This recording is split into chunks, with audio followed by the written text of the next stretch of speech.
My dear learners, नमस्कार। आज के सेट 31 वर्ड पावर का करेंगे और आज के विचार को लेकर के चलेंगे। चलिए, आज का विचार कहता है, भाग्य उनका साथ देता है जो कठिन परिस्थितियों का सामना करते हैं। गैरेट गैरेट आपने अटीक वर्ड सुना होगा तो आपका काम हो जाएगा। अटीक अटीक कहते हैं कि जब किसी छप्पड़ वाले मकान में ना ऊपर एक कमरा सा बना दिया जाता है, ये इतना सा, नीचे एक कमरा तो है ही, ऊपर भी ये कमरे के रूप में इस्तेमाल करते हैं या स्टोर के रूप में इस्तेमाल करते हैं। इसको हम कहते हैं गैरेट या अटीक। ओके, इसका इमेज आप देख लेंगे। ओके है। दूसरा वर्ड स्क्वाट। स्क्वाट हम कहते हैं कि जब आपका शरीर, ये हेड है, ये टॉर्सल है और ये आपका थाई और ये आपके लेग्स, इस पोजीशन में जब आप खड़े रहते हैं हम इसको कहते हैं स्क्वाट पोजीशन। ना आप बैठे हुए हैं ना आप खड़े हैं, बीच की स्थिति है स्क्वाट। इसके इमेज को देख लेंगे। ये रहा आपका स्क्वाट पोजीशन। स्क्वाट पोजीशन, ये रहा गैरेट या अटीक और ये रहा स्क्वाट पोजीशन। अगले वर्ड पे स्वीट। स्वीट, इसको स्वीट पढ़ेंगे। स्वीट स्वीट एक तरह की चर्बी है।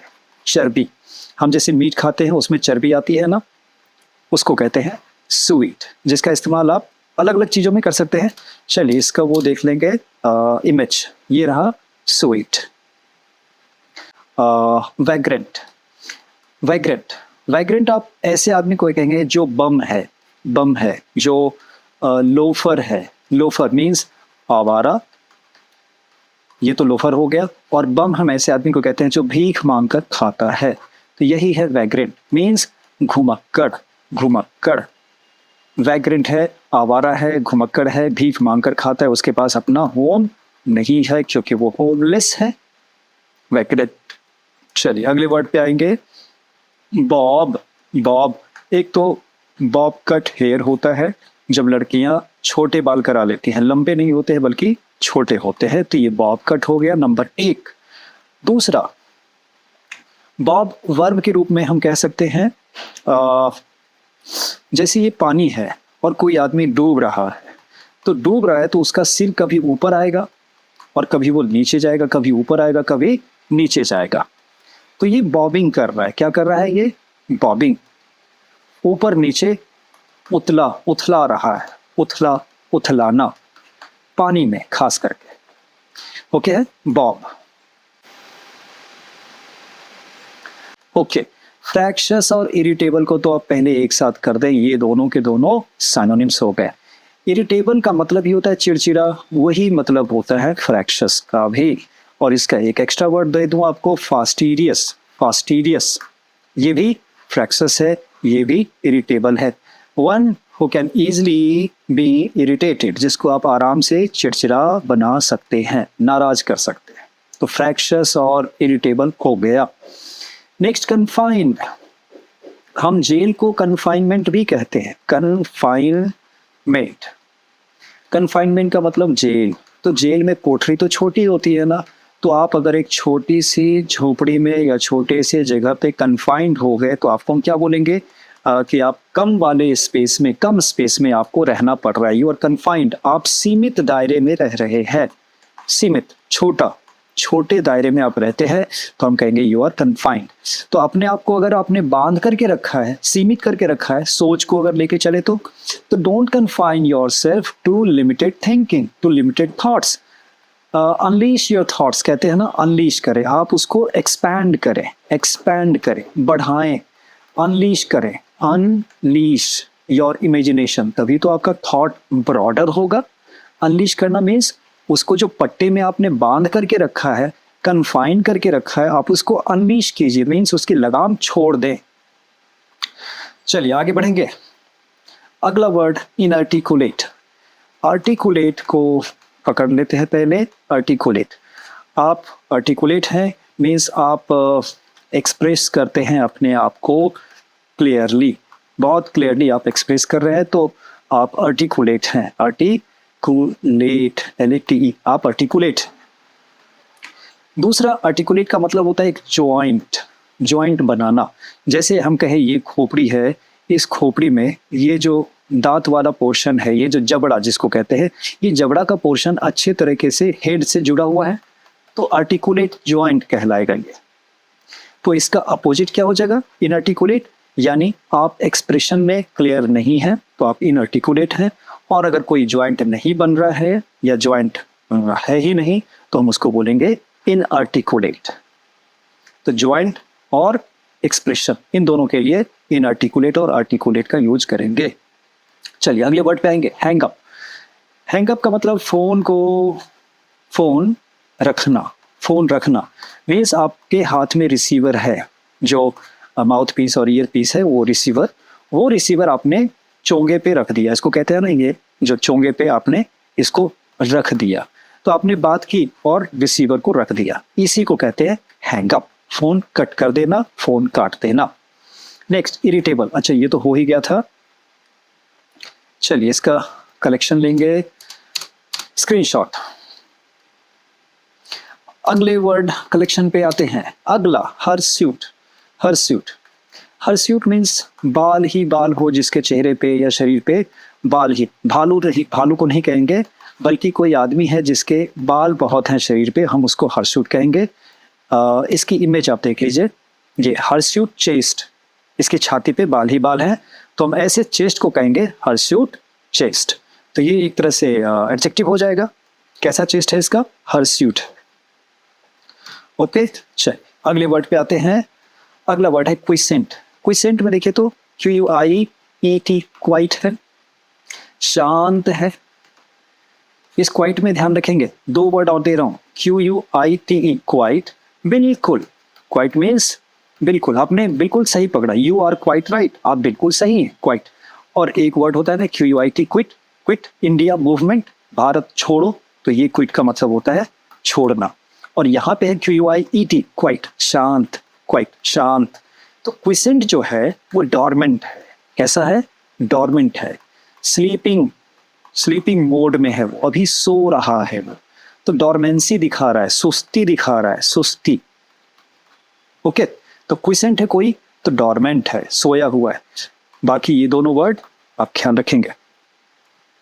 चलिए अगले वर्ड पे, सोनोरस।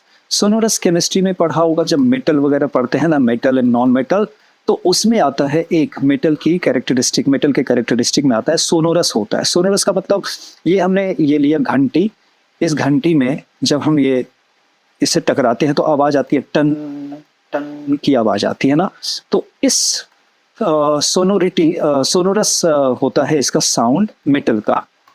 तो सोनोरस वॉइस कैसा होता है? सोनोरस वॉइस जो प्लीजिंग टू ईयर्स है, प्लीजिंग टू ईयर्स, कानों को सुनने में अच्छा लगता है, ऐसी आवाज को हम कहेंगे सोनोरस। अगर कोई सुर में गा रहा है, अच्छी आवाज है, तो हम कहेंगे he has a sonorous voice, उसकी आवाज सुरीली है, मीठी है, कर्णप्रिय है, जिसको बोलते हैं प्लीजिंग टू ईयर्स।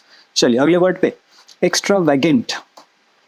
एक्स्ट्रा तो ज्यादा हो ही गया, वैगेंट का मतलब होता है जो खर्च करता है, खर्च करने वाला, तो एक्स्ट्रा खर्च करने वाला।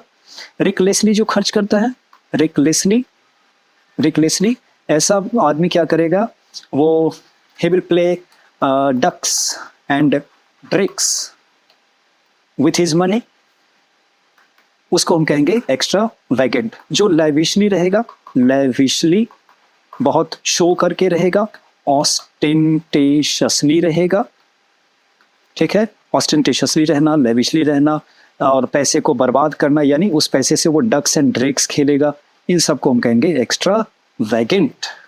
नेक्स्ट मेलाइन। मेलाइन के साथ आप ये वर्ड भी याद रखें, benign. Benign plus malign minus, M लग गया ना, MAL, मैल मतलब जैसे मैल न्यूट्रिशन में देखा है, तो ये माइनस है और ये प्लस है। तो हम अगर एक बैक्टीरिया को लेते हैं, कोई बैक्टीरियम है जो पॉजिटिव इफेक्ट डालता है, हम उसको कहेंगे बिनाइन बैक्टीरियम, और जो बुरा असर डालेगा हम उसको कहेंगे मेलाइन बैक्टीरियम। ओके है, चलिए फिर कलेक्शन लेते हैं और आगे बढ़ते हैं। चलिए कॉपियस में आप प्लेंटी, ज्यादा, जैसे आप को बोला गया 500 प्लस वर्ड में लिखने के लिए, तो आप लगातार लिखते चले जा रहे हैं, यानी यू आर राइटिंग कॉपियसली, बहुत ज़्यादा। नंबर एक। दूसरा, कोई आदमी है या कोई औरत को हम ले लेते हैं, वो बहुत दुख में है और वो बहुत ज़्यादा रो रही है, तो शी इज़ वीपिंग, हम कहेंगे शी इज़ वीपिंग कॉपियसली। वो बहुत ज़्यादा रो रही है, दहाड़ मार मार के रो रही है, खूब आंसू बहा रही है, कॉपियसली। ओके, चलिए फिर अगले वर्ड पे, होर्ड। जमाखोरी नहीं करो, जमाखोरी एक पाप है। जैसे अपरिग्रह, गौतम बुद्ध ने एक वर्ड यूज किया था, अपरिग्रह मीन्स जमा नहीं करना चाहिए, हमें होर्डिंग नहीं करनी चाहिए, क्योंकि ये जमाखोरी एक तरह से इक्विवेलेंट टू चोरी, जमाखोरी बराबर चोरी। गौतम बुद्ध ने कहा था अपरिग्रह, तो अपरिग्रही बनना चाहिए, होर्ड नहीं करना चाहिए, जमा नहीं करना चाहिए, स्टोर नहीं करना चाहिए। अगले वर्ड पे चलिए, अगला इम्पेडिमेंट तीन, पैर चलता है, चलने के काम आता है, हम उसमें बाधा पैदा कर देंगे तो पैर कैसे चलेगा। तो जो हर्डल रेस आपने सुना होगा, हर्डल रेस को हम कहते हैं बाधा दौड़। तो बाधा दौड़ में जो हर्डल्स खड़े किए रहते हैं, ये सारे के सारे ये क्या है, इम्पेडिमेंट्स हैं। तो आपके जीवन में आपके कुछ आप पाना चाहते हैं और आप काम कर रहे हैं, तो आपके बीच में जो है ना, और मंजिल के बीच में कुछ हर्डल्स आ जाते हैं, कुछ रुकावटें आ जाती है, हम उन्हें को इम्पेडिमेंट्स या हर्डल्स कह सकते हैं। अगले वर्ड पे वेग। किसी ने आपसे पूछा कि तुम्हें अपने पुराने दोस्त का नाम याद है, और आपने कहा yes I remember his name vaguely. मतलब धुंधला सा, you are not confirmed about his name. तो आपको पूरा अच्छे से ठीक कंफर्म नहीं कह सकते कि आपका वो वही दोस्त है जिसका नाम आपने लिया, वेगली आप याद कर रहे हैं, धुंध में है, नॉट पक्का। ओके है, वेग, धुंधला सा। नेक्स्ट, कंसील में क्या है, आप छिपाते हैं, किसी चीज को छिपाते हैं, यानी हाइड करते हैं, हाइड छिपाना। और यही हाइड छिपाने के चक्कर में ही इसका नाम जो है चमड़ी भी कहते हैं ना, स्किन को भी हम हाइड कहते हैं, लेकिन किसके, एनिमल के, जिनके स्किन थोड़े मोटे होते हैं। हमारे स्किन तो पतले हैं, लेकिन एनिमल का स्किन कैसा मोटा होता है, हम उसी को कहते हैं हाइड, चमड़ी। तो ये भी, चमड़ी भी बॉडी पार्ट्स को, बॉडी को छिपा के रखता है, इसी। तो कंसील का मतलब छिपाना, यानी हाइड करना। ऑब्जेक्टिव, हम सब्जेक्ट और ऑब्जेक्ट तो इंग्लिश में पढ़ते ही हैं। सब्जेक्ट कर्ता और ये कर्म, यानी वस्तु जिसके ऊपर कर्ता के एक्शन का प्रभाव पड़ता है। तो आप अगर सब्जेक्टिव सोचते हैं तो यू आर बीइंग पर्सनल, आप पर्सनल हो गए, सब्जेक्टिव। जैसे कोई डॉक्टर है, वो अगर डॉक्टर किसी भी पेशेंट को ऑब्जेक्ट ना समझे तो वो इलाज कर नहीं पाएगा ठीक से, वो डरता रहेगा ये डॉक्टर। तो वो उसको ऑब्जेक्टिवली लेता है। ऑब्जेक्टिवली लेने का मतलब है उसको सिर्फ एक केस समझता है, एक ऑब्जेक्ट समझ करके इलाज करता है। तो ऑब्जेक्टिव का मतलब नॉट बीइंग पर्सनल, आप चीजों को दूसरे नजरिए से देखते हैं, दूसरे के एंगल से देखते हैं। You are separate from the object, ये आप डूअर हो गए, आप सब्जेक्ट हो गए, और चीजें आपके लिए ऑब्जेक्ट हो गई सिर्फ। इसी तरीके से आप अपने लिए भी अगर ऑब्जेक्टिव थॉट रखते हैं तो आप अपने किसी घटना को या किसी गलती को आप ऑब्जेक्टिवली जब तक नहीं देखेंगे तब तक आप उसको गलत नहीं मानेंगे। इसीलिए कभी कभी अपने आप को ना ऑब्जेक्टिवली भी देखना चाहिए, यानी दूसरा समझ के। नेक्स्ट, डिप्लोरेबल का मतलब होता है निंदनीय मीन्स निंदा के काबिल मीन्स वर्थ क्रिटिसिज्म, कि इसका क्रिटिसाइज करना बहुत जरूरी है, ये इतना घिनौना काम है कि ये डिप्लोरेबल है, निंदनीय है, मैं इसकी भर्त्सना करता हूँ, निंदा करता हूँ कि ऐसा नहीं होना चाहिए। चलिए आगे बढ़ेंगे। अगला word demise, sudden demise of our beloved leader, हमारे प्यारे नेता अब हमारे बीच नहीं रहे। तो डिमाइस का मतलब मौत, डिमाइस मौत। डिमाइस का एक और भी मीनिंग है एक तो हो गया मौत और दूसरी हो गई डिमाइस। डिमाइस को आप लीज के लिए ले लेते हैं, लीज के लिए या गिव आउट के सेंस में हम लेते हैं। कैसे? जैसे कोई एक आपने कोई जगह, कोई प्लेस किसी को लीज पर दे दिया 25 साल के लिए, तो you demise it for 25 years to somebody. आपने इसको 25 साल के लिए लीज पर दे दिया, तो एक तरह से आपकी संपत्ति अब आपके पास नहीं रही, तो उसकी मौत ही हो गई एक तरह से। इसीलिए डिमाइज को दोनों याद रखेंगे, मौत यानी डेथ, और दूसरा लीज पर किसी को देना। Next, augment, augmentation. Augmentation, augmentation को आप एक वर्ड याद रखिएगा, इंक्रीमेंट कहेंगे। इंक्रीमेंट बस काफी है।